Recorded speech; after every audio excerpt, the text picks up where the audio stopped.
Orang-orang yang menjadi sangat dekat dengan Mas adalah mereka yang belajar untuk berhubungan dengan gaya berpikirnya tersebut. Mereka adalah orang-orang yang dapat mengenali dan memihak dengan visinya dan bahkan menantangnya secara intelektual untuk menyelesaikannya. Ketika dia bertanya kepadaku dalam suatu jamuan makan malam apakah aku berpikir bahwa dia gila, itu adalah sejenis tes. Kami telah cukup berbicara hingga dia mengetahui bahwa aku tertarik pada apa yang sedang dia lakukan. Dia mulai mempercayaiku dan terbuka namun ingin memastikan, untuk terakhir kalinya, bahwa aku benar-benar mengerti pentingnya upaya pencariannya. Banyak dari teman dekatnya yang telah lulus dari tes yang lebih besar dan lebih menuntut. Mereka telah berinvestasi di perusahaannya. Mereka telah membelanya ketika melawan kritikan. Mereka membantunya untuk menunda terjadinya bencana pada 2008. Mereka telah membuktikan kesediaan mereka dan komitmen mereka terhadap perkaranya. Orang-orang di industri teknologi memiliki kecenderungan untuk menyamakan arahan dan jangkauan ambisi Mas seperti yang dimiliki oleh Bill Gates dan Steve Jobs. Elon memiliki apresiasi yang dalam terhadap teknologi, tindakan yang terbebas dari batas dan aturan dari seseorang yang visioner dan kebulatan tekad untuk mengejar hal-hal jangka panjang yang dimiliki oleh keduanya, kata Edward Jung, seorang anak ajaib yang bekerja untuk Jobs dan Gates dan berakhir sebagai kepala arsitek perangkat lunak Microsoft. Dan dia memiliki kepekaan terhadap konsumen yang dimiliki oleh Steve bersamaan dengan kemampuan untuk merekrut orang-orang bagus di luar zona nyamannya yang lebih seperti Bill. Kau hampir berharap bahwa Bill dan Steve memiliki seorang anak yang secara genetik mencintai engineering dan siapa tahu mungkin kita harus menggenotip Elon untuk melihat apakah hal itu yang terjadi. Steve Jurvetson seorang pemilik modal yang telah berinvestasi ke SpaceX, Tesla dan SolarCity bekerja untuk Jobs dan mengenal Gates dengan baik, juga mendeskripsikan Mas sebagai sebuah campuran keduanya. Seperti Jobs, Elon tidak menoleransi pemain tipe C atau D, kata Jurvetson. Namun aku akan bilang bahwa dia lebih baik daripada Jobs dan sedikit lebih halus daripada Bill Gates. Namun lebih jauh kau mengetahui tentang Mas, semakin sulit untuk menempatkannya di antara rekan-rekannya. Jobs adalah CEO yang lain yang menjalankan dua perusahaan besar yang mengubah industri, Apple dan Pixar. Namun, itulah di mana persamaan praktis dari kedua pria tersebut berakhir. Jobs mendedikasikan jauh lebih banyak energinya kepada Apple daripada Pixar, tidak seperti Mas yang telah memberikan energi yang sama kepada kedua perusahaannya sambil menyimpan apapun yang tersisa untuk SolarCity. Jobs juga menjadi legendaris untuk perhatiannya kepada detail. Bagaimanapun, tidak ada seorang pun yang akan memberi kesan bahwa perhatiannya mencapai jauh ke dalam sejauh yang dilakukan Mas hingga mengawasi kebanyakan operasi hari per hari dari perusahaannya. Pendekatan Mas memiliki batasannya. Dia kurang cerdik pada pemasaran dan strategi media. Mas tidak melatih presentasinya atau memperhalus pidatonya. Dia juga cenderung mengeluarkan kebanyakan beritanya pada suatu Jumat sore ketika kemungkinan besar berita itu akan menghilang karena para reporter sedang pulang ke rumah untuk akhir pekan. Sederhana karena saat itu adalah ketika dia selesai menuliskan rilis untuk pers atau dia ingin mengerjakan sesuatu yang lain. Jobs sebaliknya, memperlakukan setiap presentasi dan momen media sebagai suatu hal yang berharga. Mas hanya tidak memiliki kemewahan dan kesempatan untuk bekerja dengan cara itu. Aku tidak memiliki berhari-hari untuk berlatih, katanya. Aku harus memberikan pembicaraan yang impromptu dan dadakan, dan hasilnya mungkin bervariasi. Sedangkan untuk alasan Mas di balik tindakannya yang sedang memimpin industri teknologi ke era baru seperti Gates dan Jobs, para profesional yang terpelajar pun tetap merasa bingung. Salah satu kelompok mengatakan bahwa SolarCity, Tesla, dan SpaceX menawarkan hal yang kecil dalam harapan yang sesungguhnya agar industri dapat menggunakan beberapa inovasi dari film blockbuster. Sedangkan bagi kelompok yang lain, Mas adalah hal yang sungguhan dan bintang yang bersinar paling terang yang mereka lihat sebagai sebuah revolusi teknologi yang akan datang. Ekonom Tyler Cowen, yang telah memperoleh beberapa ketenaran di beberapa tahun terakhir karena tulisannya yang mendalam dan penuh wawasan mengenai kondisi industri teknologi dan idenya mengenai kemana industri tersebut akan mengarah, jatuh pada kelompok pertama. Dalam The Great Stagnation, Cowen meratapi kurangnya kemajuan besar teknologi dan berpendapat bahwa ekonomi Amerika dan penghasilan telah mengalami depresi sebagai akibat dari keadaan tersebut. Sebagai kiasan, ekonomi Amerika telah menikmati banyak buah-buahan yang tergantung rendah sejak paling tidak abad ke-17, apakah berkat tanah yang gratis, banyak pekerja imigran, atau teknologi baru yang penuh kekuatan, tulisnya. Namun selama 40 tahun terakhir buah-buahan yang tergantung rendah tersebut mulai menghilang dan kita mulai berpura-pura bahwa buah-buahan itu masih ada di sana. Kita telah gagal untuk mengakui bahwa kita berada pada sebuah dataran tinggi teknologi dan pohonnya lebih gundul dari yang kita pikirkan. Itulah yang terjadi. Itulah yang menjadikan semuanya salah. Dalam bukunya yang selanjutnya A Wreck is Over, Cowen memprediksi sebuah masa depan yang tidak romantis di mana sebuah pembatas yang besar telah terjadi di antara orang kaya dan orang-orang yang tidak punya. Di masa depan Cowen, capaian yang besar dalam kecerdasan buatan akan mengarah ke pengurangan berbagai lapangan pekerjaan yang ada hari ini. Orang-orang yang maju dan berkembang di lingkungan ini akan sangat pandai dan mampu melengkapi mesin dan bekerja dalam tim secara efektif dengan mesin-mesin tersebut. Lalu bagaimana dengan masa yang tidak bekerja? Kebanyakan dari mereka pada akhirnya akan menemukan pekerjaan untuk bekerja kepada para orang kaya, yang akan mempekerjakan sebuah tim pengasuh, penjaga rumah dan tukang kebun. Jika apapun yang Mas lakukan mungkin mengubah jalan umat manusia menuju sebuah masa depan yang lebih menyenangkan, Cowen tidak dapat menemukannya.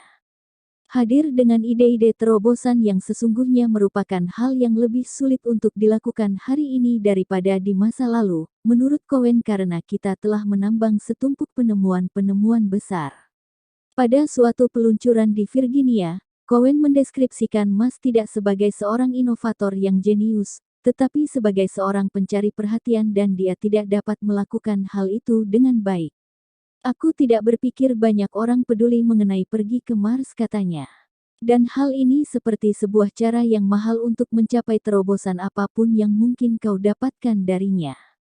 Kemudian kau mendengar tentang Hyperloop. Aku tidak berpikir dia memiliki maksud tertentu untuk melakukannya. Kau harus berpikir jika ini tidak hanya dimaksudkan untuk publisitas bagi perusahaannya. Bagi Tesla, hal ini mungkin akan berguna. Namun kau masih tetap mendorong masalah tersebut ke suatu tempat di belakang. Kau masih harus menghasilkan tenaga. Hal ini mungkin bahwa dia sedang menantang kebiasaan kurang dari yang orang-orang pikirkan. Sentimen tersebut tidak jauh dengan yang dimiliki oleh Vaclav Smil, seorang profesor emeritus di University of Manitoba. Bill Gates telah memuji Smil sebagai seorang penulis penting untuk bukunya yang berat tentang energi, lingkungan dan produksi. Salah satu dari karya terakhir Smil adalah Made in the USA, sebuah eksplorasi terhadap keagungan produksi Amerika di masa lalu dan setelahnya kerugian industri yang suram. Siapapun yang berpikir bahwa Amerika Serikat membuat sebuah pergeseran yang alami dan pintar dari industri produksi dan menuju ke pekerjaan yang berhubungan dengan informasi dengan bayaran yang lebih tinggi, akan menginginkan untuk membaca buku ini dan memiliki sebuah pandangan sekilas terhadap konsekuensi jangka panjang dari perubahan tersebut. Smil mempresentasikan sejumlah contoh berbagai cara industri manufaktur menghasilkan inovasi yang besar dan membuat sebuah ekosistem pekerjaan yang besar dan kepintaran teknis di sekitar mereka. Contohnya ketika sekitar 3 dekade lalu Amerika Serikat berhenti membuat secara virtual semua komoditas bagi konsumen peralatan elektronik dan tampilan. Mereka juga kehilangan kemampuannya untuk mengembangkan dan memproduksi secara massal layar datar dan baterai yang maju, dua kelas produk yang sangat esensial untuk laptop dan telepon genggam dan impornya dalam jumlah yang besar tetap menambah defisit dalam perdagangan Amerika Serikat, tulis Smil. Setelahnya dalam buku itu, Smil menegaskan bahwa industri penerbangan antariksa, terutama telah menjadi sebuah keuntungan yang besar bagi ekonomi Amerika Serikat dan merupakan salah satu eksportirnya. Menjaga persaingan dari sektor tersebut harus menjadi sebuah komponen kunci dari upaya untuk mendorong ekspor Amerika Serikat. Dan ekspor tersebut harus menjadi sebuah bagian yang besar dari sektor penjualan karena pasar penerbangan antariksa terbesar di dunia pada 2 dekade selanjutnya akan terdapat di Asia, terutama di Cina dan India, dan pembuat pesawat dan mesin pesawat dari Amerika harus mendapat keuntungan dari perluasan tersebut. SMIL termakan oleh kemampuan Amerika Serikat yang terus menurun untuk bersaing dengan Cina namun tidak mengakui Mas atau perusahaannya sebagai bentuk perlawanan terhadap penurunan tersebut. Di antara hal-hal lain, sebagai seorang sejarawan dari kemajuan teknis, aku harus melihat Tesla sebagai bukan apa-apa kecuali turunan sepenuhnya dari mainan yang terlalu dipromosikan untuk keperluan pamer. SMIL menulisnya untukku. Hal terakhir yang dibutuhkan oleh sebuah negara, dengan 50 juta orang yang membutuhkan makanan dan utang yang semakin dalam sebanyak 85 miliar dolar Amerika Serikat setiap bulannya, adalah sesuatu yang berhubungan dengan luar angkasa, terutama dengan perjalanan yang menyenangkan untuk orang-orang super kaya. Dan proposal loop yang diberikan bukanlah apa-apa kecuali untuk memperdaya orang-orang yang tidak mengerti sama sekali tentang fisika taman kanak-kanak dengan sebuah publikasi yang panjang mengenai eksperimen di bidang kinetik yang sulit diterapkan. Terdapat banyak orang Amerika yang berdaya cipta, namun dalam daftar tersebut Mas akan terseret jauh di belakang. Komentar tersebut belak-belakan dan mengejutkan mengingat beberapa hal yang SMIL rayakan di buku terbarunya. Dia menghabiskan sejumlah waktu yang cukup berarti untuk menunjukkan dampak positif yang diberikan oleh integrasi vertikal dari Henry Ford terhadap kemajuan industri mobil dan ekonomi Amerika. Dia juga menuliskan dengan panjang mengenai peningkatan megatronik mesin, atau mesin yang bergantung pada banyak peralatan elektronik dan perangkat lunak. Pada tahun 2010 Kendall elektronik untuk sebuah sedan yang biasa membutuhkan lebih banyak baris kode perangkat lunak daripada instruksi yang diperlukan untuk mengoperasikan pesawat penumpang jet Boeing terbaru, tulis SMIL. Manufaktur Amerika telah mengubah mobil modern menjadi megatronik mesin yang luar biasa. Dekade pertama dari abad ke-21 juga membawa inovasi yang berkisar dari pengembangan material baru campuran karbon di penerbangan, struktur nano hingga peralatan elektronik tanpa kabel. Terdapat sebuah kecenderungan di antara para kritikus untuk menghilangkan Mas sebagai seorang pemimpi yang sembarangan yang muncul pertama dan paling utama dari sebuah ketidakpahaman tentang apa yang sebenarnya dilakukan oleh Mas. Orang-orang seperti SMIL sepertinya memperoleh sebuah artikel atau tayangan televisi yang menunjukkan pencarian Mas untuk mencapai Mars dan dengan segera memasukkannya ke dalam kelompok pariwisata luar angkasa. Walaupun begitu, Mas jarang sekali membicarakan pariwisata dan telah membangun SpaceX sejak suatu hari untuk bersaing pada ujung industri dari bisnis luar angkasa. Jika SMIL berpikir bahwa Boeing menjual pesawat adalah hal yang penting dan krusial untuk ekonomi Amerika, maka dia seharusnya bergembira terhadap apa yang telah dicapai SpaceX dalam pasar peluncuran komersial. SpaceX membangun produknya di Amerika Serikat, telah membuat kemajuan yang dramatis dalam teknologi penerbangan antariksa dan telah membuat kemajuan yang serupa dalam material dan teknik manufaktur. Tidak membutuhkan banyak hal untuk berpendapat bahwa SpaceX adalah satu-satunya harapan Amerika untuk bersaing dengan Cina dalam beberapa dekade yang akan datang. Sementara untuk megatronik mesin, SpaceX dan Tesla telah menetapkan contoh dari menggabungkan bersama elektronik, perangkat lunak dan logam yang saat ini para rival mereka merasa kesulitan untuk menandinginya. Dan semua perusahaan Mas termasuk SolarCity telah melakukan penggunaan yang dramatis dari integrasi vertikal dan mengubah komponen kendali secara mandiri di pabrik sendiri menjadi sebuah keuntungan yang sesungguhnya. Untuk dapat merasakan seberapa kuat pekerjaan Mas berpengaruh terhadap ekonomi Amerika, silahkan pikirkan mengenai megatronik mesin yang dominan selama beberapa tahun terakhir, sebuah telepon pintar. Masa sebelum iPhone, Amerika Serikat terlambat dalam industri telekomunikasi. Semua telepon genggam yang menyenangkan dan layanan seluler berada di Eropa dan Asia, sedangkan konsumen Amerika menggerutu dengan peralatan yang ketinggalan zaman. Ketika iPhone hadir pada 2007, hal ini mengubah segalanya. Peralatan Apple meniru banyak fungsi dari sebuah komputer dan kemudian menambah kemampuan baru dengan aplikasi, sensor, dan kemampuan untuk mengetahui lokasinya berada. Google menyerbu pasar dengan perangkat lunak Android-nya dan telepon yang berhubungan dengannya, dan Amerika Serikat tiba-tiba muncul sebagai kekuatan yang mengarahkan dalam industri telepon seluler. Telepon pintar merupakan sesuatu yang revolusioner karena caranya yang memungkinkan perangkat keras, perangkat lunak, dan layanan untuk bekerja secara serempak. Ini adalah sebuah gabungan yang sesuai dengan kemampuan Silicon Valley.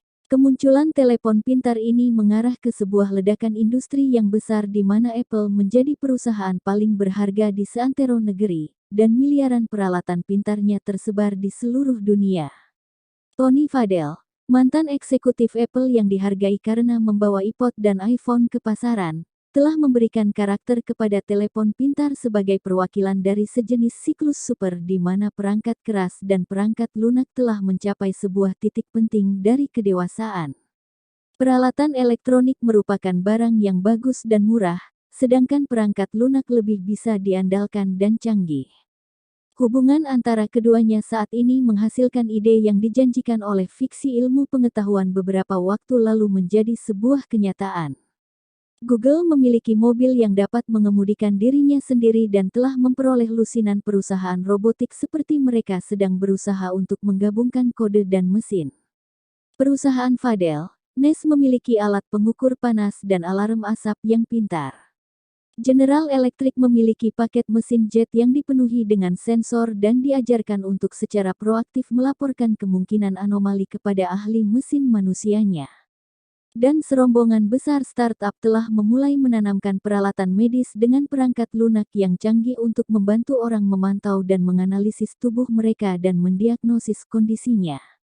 Satelit-satelit kecil diletakkan di orbit 20 dalam satu waktu, dan daripada diberikan sebuah tugas yang tetap di sepanjang hidupnya, seperti para pendahulu mereka diprogram ulang selama mereka berada di atas sana untuk berbagai tugas bisnis dan ilmu pengetahuan yang luas. Z-Aero, sebuah startup di Mountain View, memiliki beberapa mantan pegawai SpaceX yang sedang menangani dan mengerjakan sebuah transportasi jenis baru yang masih dirahasiakan. Sebuah mobil terbang akhirnya, mungkin. Bagi Fadell pekerjaan Mas menduduki ujung yang paling tinggi di antara tren tersebut. Dia bisa saja hanya membuat sebuah mobil listrik, kata Fadell. Namun dia melakukan hal-hal seperti menggunakan motor untuk menggerakkan gagang pegangan pintu. Dia menyajikan kepada konsumen elektronik dan perangkat lunak bersama dan perusahaan mobil yang lain sedang berusaha menemukan sebuah jalan menuju ke sana. Apakah Tesla atau SpaceX yang mengambil kabel Ethernet dan menjalankannya di dalam pesawat roket? Kau sedang berbicara mengenai mengkombinasikan ilmu manufaktur dari dunia lama dengan teknologi standar konsumen yang rendah biayanya. Kau menempatkan hal-hal tersebut bersama, dan mereka berubah menjadi sesuatu yang belum pernah kita saksikan sebelumnya. Tiba-tiba terdapat sebuah perubahan yang besar-besaran, katanya. Ini merupakan sebuah fungsi yang curam.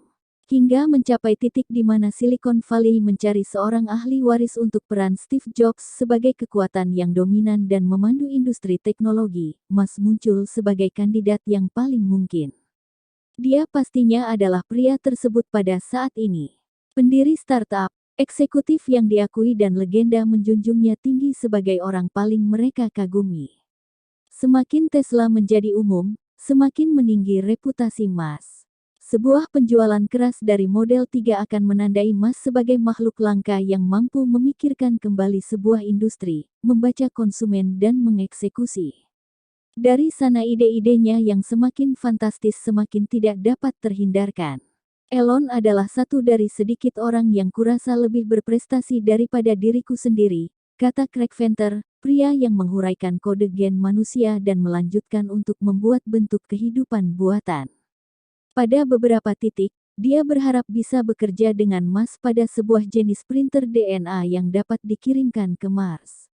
Secara teori, hal ini akan memungkinkan manusia untuk membuat obat, makanan dan mikroba yang bermanfaat untuk para penghuni awal dari planet tersebut. Kurasa teleportasi biologis adalah hal yang benar-benar akan menjadikan pendudukan luar angkasa terjadi, katanya. Elon dan aku telah membicarakan mengenai bagaimana hal ini akan berlangsung. Salah satu penggemar Mas yang paling rajin yang juga merupakan salah satu teman baiknya, Larry Page, salah satu pendiri Google dan CEO Google. Page menjadi bagian dari jadwal Mas dalam menjelajah rumah. Dia adalah jenis orang gelandangan yang tidak memiliki rumah yang aku pikir adalah hal yang lucu, kata Page. Dia akan mengirimkan email dan mengatakan, aku tidak tahu akan tinggal di mana malam ini. Bolehkah aku datang ke rumahmu? Aku belum memberinya sebuah kunci atau apapun. Google telah menginvestasikan lebih banyak dari perusahaan teknologi yang lain ke proyek Mas yang terletak di area abu-abu antara proyek yang berani dan murni sebatas fiksi ilmu pengetahuan, mobil yang dapat mengemudikan dirinya sendiri, yakni robot dan bahkan sebuah hadiah uang tunai untuk mendapatkan sebuah mesin untuk mencapai bulan dengan murah. Perusahaan tersebut, bagaimanapun, beroperasi di bawah sekumpulan batasan dan harapan yang hadir dengan mempekerjakan puluhan ribu orang dan selalu dianalisis oleh para investor. Dengan hal tersebut dalam pikirannya, Page kadang merasa sedikit cemburu pada Mas yang telah berhasil membuat ide-ide radikal sebagai dasar perusahaannya. Jika kau berpikir tentang Silicon Valley atau pemimpin perusahaan secara umum, mereka tidak biasanya kekurangan uang, kata Page. Jika kau memiliki semua uang tersebut, yang kiranya kau akan memberikan semuanya dan bahkan tidak bisa menghabiskan semuanya jika kau menginginkannya, mengapa kemudian kau mendedikasikan waktumu untuk sebuah perusahaan yang tidak benar-benar melakukan sesuatu yang baik? Titik. Itulah mengapa aku menemukan Elon sebagai sebuah contoh yang menginspirasi. Dia mengatakan, apa yang benar-benar harus kulakukan di dunia ini? Mengatasi mobil, pemanasan global, dan membuat manusia menjadi spesies antar planet. Maksudku hal-hal tersebut adalah tujuan yang meyakinkan dan sekarang dia memiliki bisnis untuk melakukan itu. Hal ini juga menjadi sebuah keunggulan yang kompetitif untuknya. Mengapa kau mau bekerja untuk sebuah kontraktor pertahanan ketika kau bisa bekerja untuk seorang pria yang ingin pergi ke Mars dan dia akan memindahkan surga dan bumi untuk membuatnya menjadi nyata? Kau dapat menyusun sebuah masalah dalam suatu cara yang sangat bagus untuk bisnis. Pada satu titik, sebuah kutipan dari Page yang telah beredar dari mulut ke mulut, mengatakan bahwa dia ingin memberikan seluruh uangnya untuk Mas. Page merasa dia salah dikutip, namun tetap mempertahankan pendapatnya. Aku tidak memberikan uangku kepadanya saat ini, kata Page. Namun Elon membuat sebuah perkara yang sangat menarik untuk memiliki sebuah masyarakat antar planet hanya karena, kau tahu, sebaliknya kita semua mungkin akan mati, yang tampaknya akan menyedihkan untuk semua jenis alasan yang berbeda. Kupikir ini merupakan proyek yang sangat bisa dikerjakan, dan ini merupakan sebuah sumber daya yang relatif sederhana yang kita butuhkan untuk mempersiapkan sebuah tempat tinggal permanen untuk manusia di Mars. Aku hanya berusaha untuk berpendapat bahwa hal ini merupakan sebuah ide yang sangat kuat. Seperti yang dikatakan Page, ide-ide bagus selalu gila sampai mereka tidak lagi gila. Ini adalah sebuah prinsip yang coba dia terapkan di Google. Ketika Page dan Sergey Brin mulai berpikir dengan suara keras tentang pengembangan cara untuk mencari teks di dalam sebuah buku, semua ahli yang mereka temui untuk berkonsultasi mengatakan bahwa ini akan menjadi sebuah kemustahilan untuk mendigitalisasi setiap buku. Para pendiri Google memutuskan untuk menjalani angka tersebut dan melihat apakah hal ini benar-benar mungkin dilakukan secara fisik untuk melakukan scan buku-buku dalam sejumlah waktu yang masuk akal. Mereka menyimpulkan bahwa hal ini mungkin dilakukan, dan Google sejak saat itu melakukan skon terhadap jutaan buku. Aku telah belajar bahwa intuisimu tentang sesuatu yang tidak banyak kau ketahui tidaklah terlalu baik, kata Page. Cara Elon berbicara mengenai hal ini adalah bahwa kau harus selalu memulai dengan prinsip pertama dari sebuah masalah. Bagaimana fisika dari masalah tersebut? Berapa jumlah waktu yang diperlukan? Berapa jumlah biaya yang dibutuhkan? Seberapa murah aku bisa membuatnya? Terdapat level ini pada teknik dan fisika di mana kau harus membuat keputusan mengenai apa yang mungkin dilakukan dan menarik. Elon tidaklah biasa dalam hal-hal yang dia ketahui, dan dia juga mengetahui bisnis dan organisasi serta kepemimpinan dan isu pemerintahan. Beberapa perbincangan antara Musk dan Page terjadi di sebuah apartemen rahasia yang Google miliki di bagian kota yang ramai di Palo Alto. Apartemen tersebut terletak di dalam salah satu gedung tinggi di area tersebut dan menyuguhkan pemandangan dari pegunungan di sekitar kampus Stanford University. Page dan Brin akan mengadakan pertemuan pribadi di apartemen tersebut dan memiliki koki panggilan mereka sendiri untuk menyiapkan makanan untuk tamu. Ketika Mas hadir, perbincangan cenderung ke arah yang absurd dan fantastis. Aku pernah berada di sana satu kali, dan Elon berbicara tentang membangun sebuah pesawat jet listrik yang bisa lepas landas dan mendarat secara vertikal, kata George Zakari, seorang pemilik modal dan rekan Musk.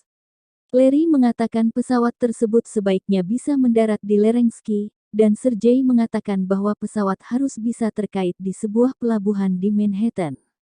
Kemudian mereka mulai berbicara mengenai membangun sebuah pesawat untuk orang yang pulang pergi setiap hari untuk bekerja yang selalu memutari bumi, dan kau menaikinya untuk dapat mencapai suatu tempat dengan luar biasa cepatnya. Kupikir semua orang bercanda, namun pada akhirnya aku bertanya kepada Elon, apakah kau benar-benar akan melakukannya? Dan dia mengatakan, ya. Hal ini menjadi sejenis rekreasi kami, kurasa, kata Page. Merupakan hal yang menyenangkan bagi kami bertiga untuk berbincang mengenai hal-hal gila, dan kami menemukan hal-hal yang akhirnya berubah menjadi nyata. Kami melalui ratusan atau ribuan hal-hal yang mungkin sebelum tiba pada satu hal yang paling menjanjikan.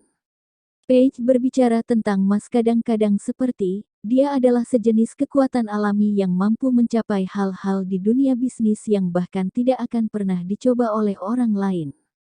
Kita berpikir mengenai SpaceX dan Tesla sebagai hal-hal yang amat berisiko, namun kurasa Elon akan membuatnya bekerja dan berhasil apapun yang terjadi.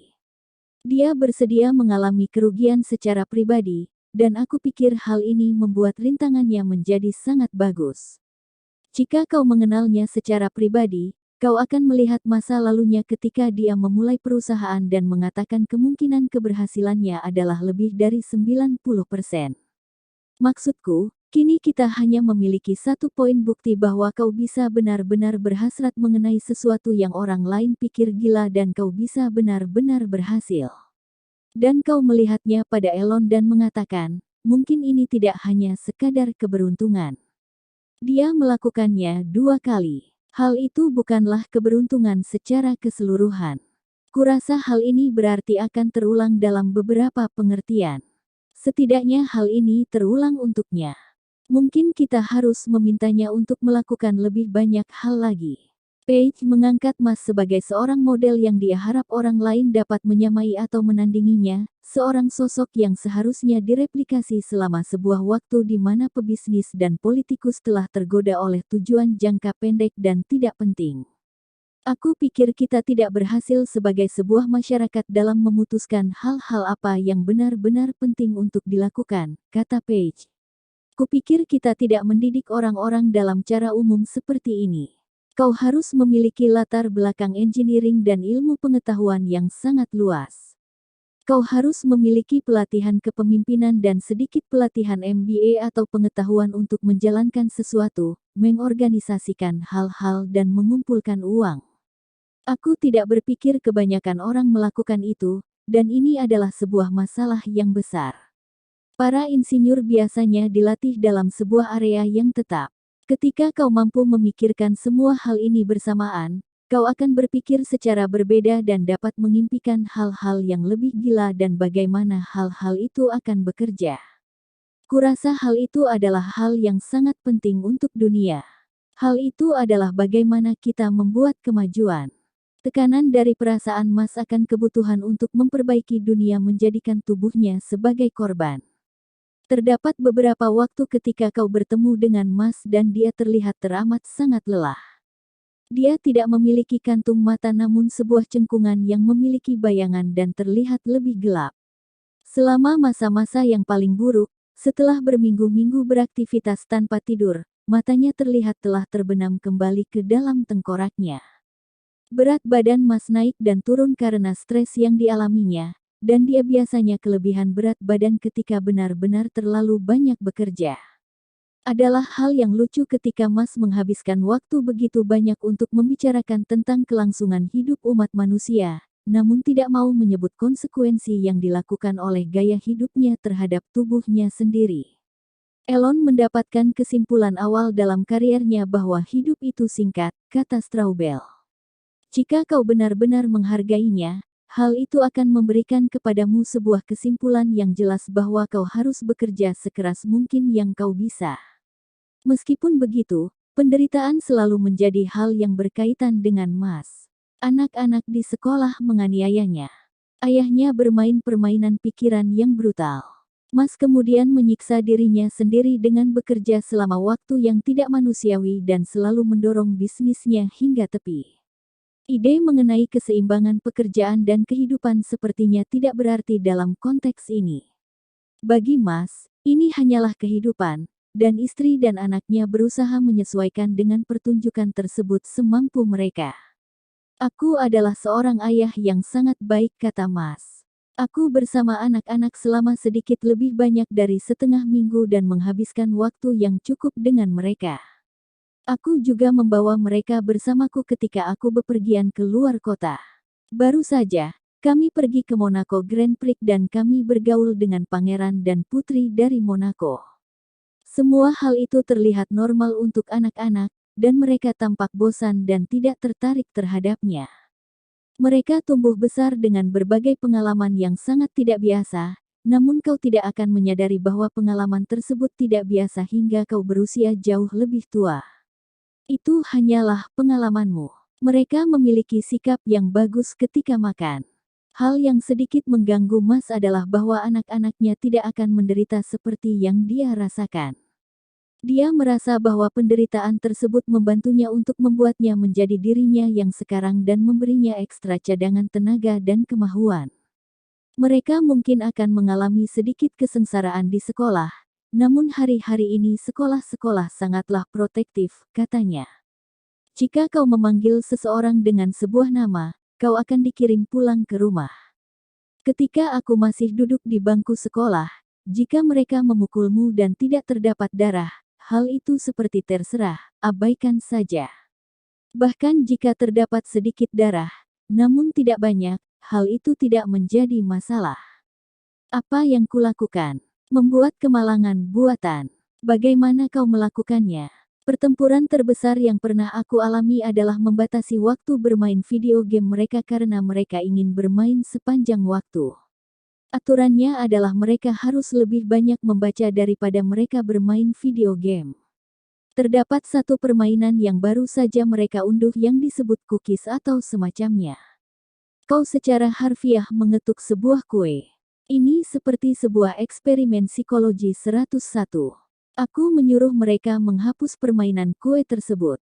Daripada itu mereka harus bermain Flappy Golf. Permainan ini seperti Flappy Bird, namun setidaknya terdapat beberapa fisika di dalamnya. Mas telah berbicara mengenai memiliki lebih banyak anak, dan dalam topi ini dia menyatakan beberapa filosofi yang kontroversial yang berhubungan dengan pembuat Beavis dan Butthead. Terdapat sebuah poin yang dibuat oleh Mike Judge dalam Idiocracy, di mana orang-orang pintar, kau tahu, seharusnya setidaknya mempertahankan jumlah mereka, kata Mas. Seperti jika ini adalah sebuah vektor Darwinian yang negatif, maka jelas-jelas hal ini bukanlah hal yang baik. Setidaknya hal ini seharusnya netral. Namun jika secara berturut-turut generasi orang-orang pintar memiliki lebih sedikit anak, hal ini mungkin juga akan buruk. Maksudku Eropa, Jepang, Rusia, Cina semuanya sedang menuju ke ledakan demografi. Dan fakta yang berkaitan dengan hal tersebut adalah pada dasarnya semakin makmur, pada dasarnya kekayaan, pendidikan, dan menjadi sekuler semuanya adalah indikasi dari tingkat kelahiran yang rendah. Mereka semua berkorelasi dengan tingkat kelahiran yang rendah. Aku tidak mengatakan seperti hanya orang-orang pintar yang sebaiknya memiliki anak. Aku hanya mengatakan bahwa orang-orang pintar sebaiknya juga memiliki anak. Mereka sebaiknya paling tidak menjaga, paling tidak menjadi sebuah tingkat penggantian. Dan fakta yang terkait dengan hal ini adalah bahwa aku memperhatikan banyak terdapat wanita yang sangat pandai hanya memiliki seorang anak atau tidak memiliki anak sama sekali. Itu mungkin bukanlah hal yang baik. Dekade berikutnya dari Mas Sio akan menjadi sesuatu yang luar biasa. Mas telah memberikan sebuah kesempatan kepada dirinya sendiri untuk menjadi salah satu pebisnis dan inovator terbesar sepanjang masa. Pada 2025, Tesla bisa saja memiliki sebuah barisan yang terdiri dari 5 atau 6 mobil dan menjadi kekuatan yang dominan dalam sebuah pasar mobil listrik yang sedang membesar. Melihat tingkat pertumbuhannya saat ini, SolarCity akan memiliki masanya untuk muncul sebagai sebuah perusahaan keperluan yang besar dan pemimpin dalam sebuah pasar tenaga surya yang akhirnya memenuhi janji dan tujuannya. SpaceX mungkin perusahaan inilah yang paling membangkitkan rasa ingin tahu dan memiliki daya tarik. Menurut perhitungan Mas, SpaceX seharusnya dapat mengadakan penerbangan mingguan ke luar angkasa, mengangkut muatan dan manusia dan telah menyingkirkan kebanyakan kompetitornya dari bisnis tersebut. Roketnya seharusnya mampu melakukan beberapa putaran mengelilingi bulan dan kemudian mendarat kembali dengan akurasi yang sangat tepat di pelabuhan luar angkasa di Texas. Dan persiapan untuk beberapa lusin perjalanan pertama menuju Mars seharusnya juga sedang dipersiapkan dengan baik. Jika semua hal tersebut terjadi, Mas yang pada saat itu berusia di pertengahan 50-an tahun, kemungkinan akan menjadi pria terkaya di dunia dan di antara yang paling besar kekuatannya.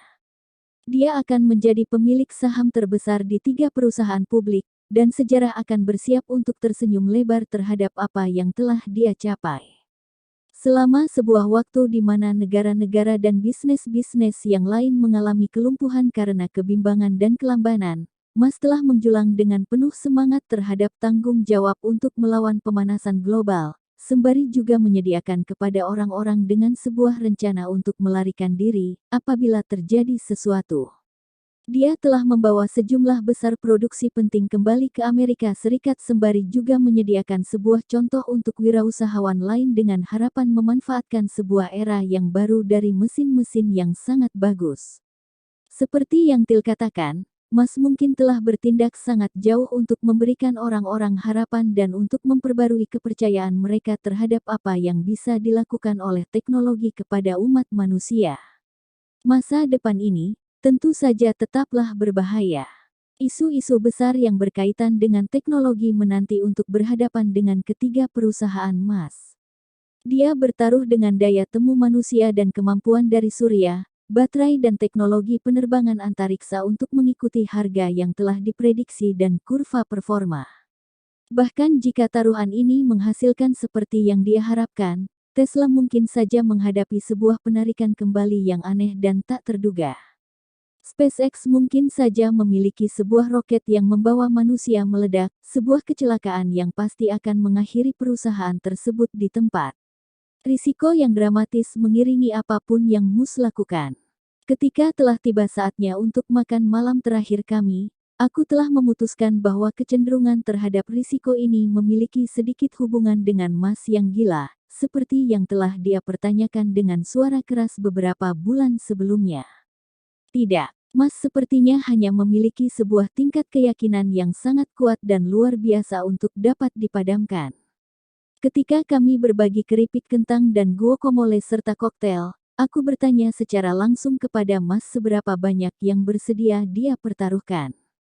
Jawabannya semua hal yang oleh orang-orang lain dipertahankan dengan baik. Aku akan mati di Mars katanya. Bukan karena tubrukan atau kecelakaan.